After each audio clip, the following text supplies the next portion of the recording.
What would you do if someone tried to claim a piece of your life as their own, with no proof, only audacity?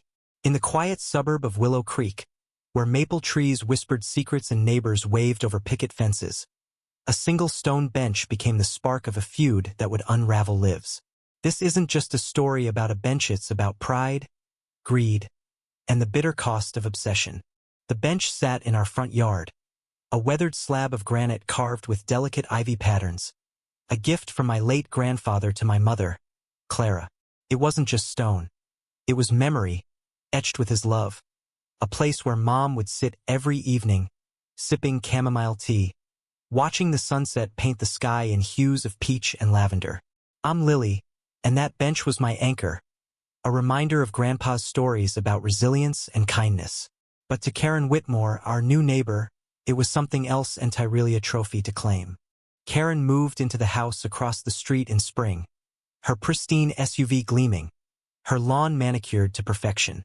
She was all smiles at first, waving with manicured nails, but her eyes were sharp, always scanning, always judging. Mom invited her over for coffee, hoping to build bridges, but Karen's questions were odd, probing about property lines, fences, and, strangely, our bench. "That's a lovely piece," she'd said, her voice syrupy but cold. "It looks like it belongs in a museum. Or my garden." Mom laughed, thinking it a joke. I wasn't so sure. By summer, Karen's friendliness had curdled into something else. She'd linger by our yard, eyeing the bench, muttering about how it matched her patio set. One humid afternoon, as I watered Mom's roses, Karen marched over, her heels clicking like a metronome. "That bench," she said, pointing, "is on my property. I checked the deeds. You need to move it." I stared, dumbfounded. Our house had been in the family for 3 generations. The bench had sat there for decades.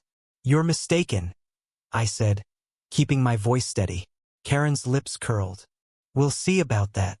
The next day, a surveyor arrived, hired by Karen. He paced our yard, stakes in hand, while Karen watched from her porch, arms crossed. Mom was shaken but resolute. "Let her try," she said, clutching Grandpa's old sketchbook, where he'd drawn the bench's design. The surveyor's report came back. The property line was clear, and the bench was firmly on our land. I thought that would end it. I was wrong. Karen escalated.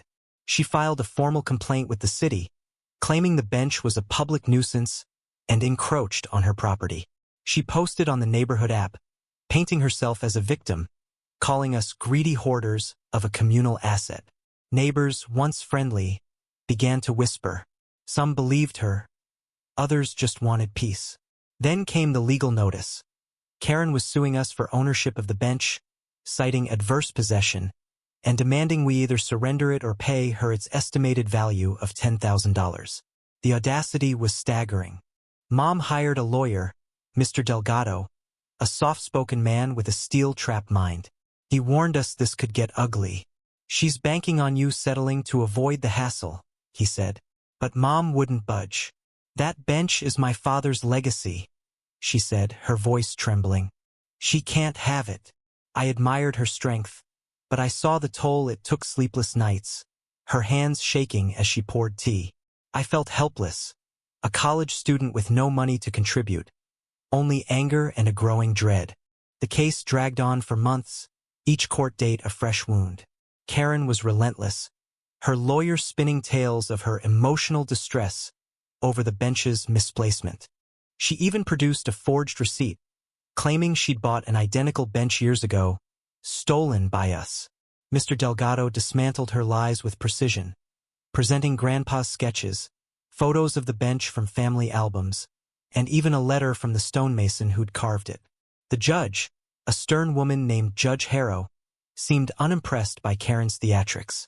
Still, the stress was crushing us. Mom stopped sitting on the bench, as if its presence now carried too much pain. Then came the twist: a figure from Karen's past who changed everything. At a community barbecue, a man named Tom, wiry and gray-haired, approached me. He'd lived in Willow Creek years ago, before Karen's time, and had recently returned.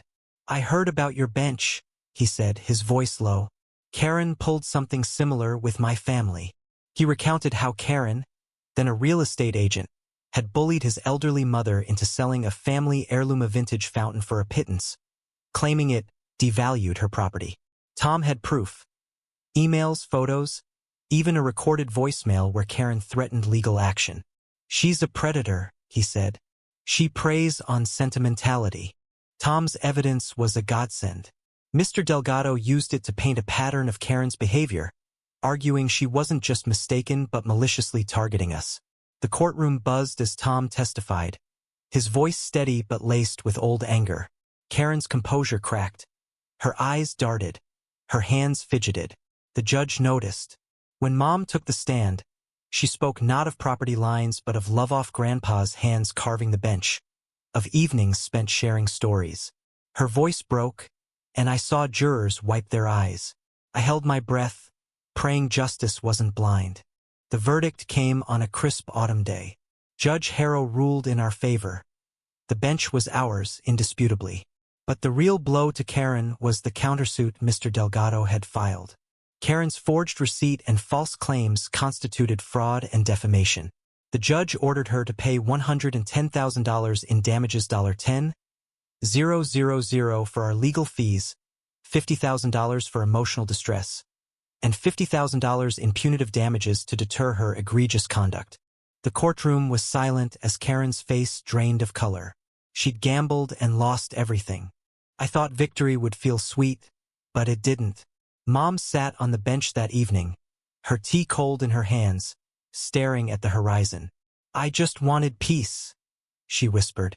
Karen's house went up for sale a month later. She couldn't afford the damages and her legal bills. Neighbors whispered she'd moved to another state, starting over, but I didn't care. The bench was ours, but its joy was tainted.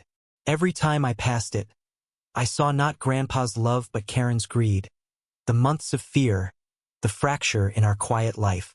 One night, I found Mom kneeling by the bench, planting Karen flowers, delicate white blooms with fiery red centers. They're called Karen flowers, she said, her voice soft but steady. Beautiful, but they choke out everything else if you let them. She looked at me, her eyes glistening. We didn't let them. I nodded, understanding. The flowers were a reminder not of victory, but of what we'd endured. We'd fought for love, for memory, but the cost was a scar on our hearts. The bench still stands, its ivy carvings catching the light of each sunset. But Mom sits there less often now, and when she does, her smile is faint, haunted. I wonder if we won or if Karen's obsession stole something irreplaceable. The neighborhood is quiet again, but it's a heavy quiet, the kind that follows a storm. We're left with our bench, our memories, and a bitter truth. Some battles, even when won, leave you broken. Nd.